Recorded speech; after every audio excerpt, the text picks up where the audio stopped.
Madame, monsieur, bonjour. Dans l'actualité de ce samedi, tout d'abord, de nouveaux rebondissements dans l'affaire Bettencourt avec divers communiqués du procureur de Nanterre et de l'administration des finances. Il reste encore de nombreuses zones d'ombre. Éric Woerth, qui était alors ministre du Budget, se défend en tout cas d'avoir donné la moindre instruction pour éviter un contrôle fiscal à l'héritière de L'Oréal, Liliane Bettencourt. Les explications de Patrick Ménine. On revient maintenant sur les déclarations de François Fillon hier. Le Premier ministre a tenu une conférence de presse au lendemain de la mobilisation contre la réforme des retraites.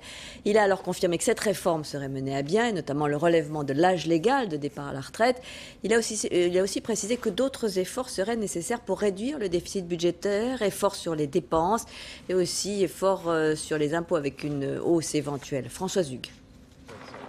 Des questions budgétaires et financières qui sont au cœur des... En France, le bilan des inondations dans le Var reste de 23 morts et de 2 disparus. De très nombreuses entreprises ont été touchées. Les dégâts sont considérables. L'exemple d'une zone industrielle de Draguignan où l'on est en plein nettoyage avant. Alors que l'année scolaire s'achève, il y aura les épreuves du brevet la semaine prochaine, certains lycéens ont eu l'occasion de faire des stages en entreprise et de découvrir ainsi le monde du travail. Mais il n'est pas toujours facile pour une PME, par exemple, d'accueillir des jeunes. Voici 9 nouveaux prêtres ont été ordonnés, 25 ordinations. Alors nous ouvrons comme chaque samedi et dimanche à 13h une page Coupe du Monde avec vous, Pierre-François Lemonnier. Hier, sont sortis de leur silence, ont pris la parole. Nous avions la chance d'avoir Eric Abidal en direct de Barcelone avec malheureusement quelques problèmes de transmission et nous en sommes encore désolés.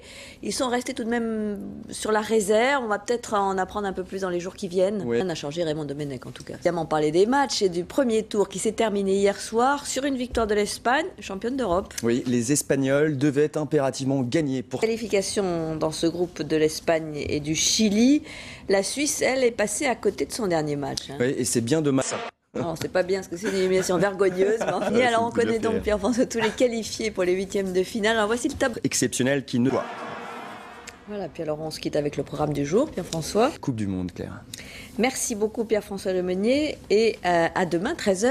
Il y a un an tout juste, Michael Jackson disparaissait, il avait 50 ans. La mort du roi de la pop musique avait déclenché une vague d'émotions dans le monde entier. Aujourd'hui aux États-Unis, la ferveur des fans est toujours très grande. Voyez le reportage de nos correspondants Gilles Boulot et Bertrand Guez. Et avant de refermer ce journal, un dernier mot sur l'affaire Bettencourt, puisque un communiqué de l'Élysée nous informe à l'instant que Nicolas Sarkozy affirme n'avoir strictement rien à reprocher à Éric Woerth. Et évidemment, plus de développement dans notre journal de 20h. Fin de cette édition. Tout de suite, reportage, le magazine de la rédaction. Aujourd'hui, Pauline Liétard et Aurélien Chapalin ont suivi le travail des fourrières qui tournent à plein régime, notamment à Paris. Bon reportage, bon après-midi, à tout à l'heure, 20h.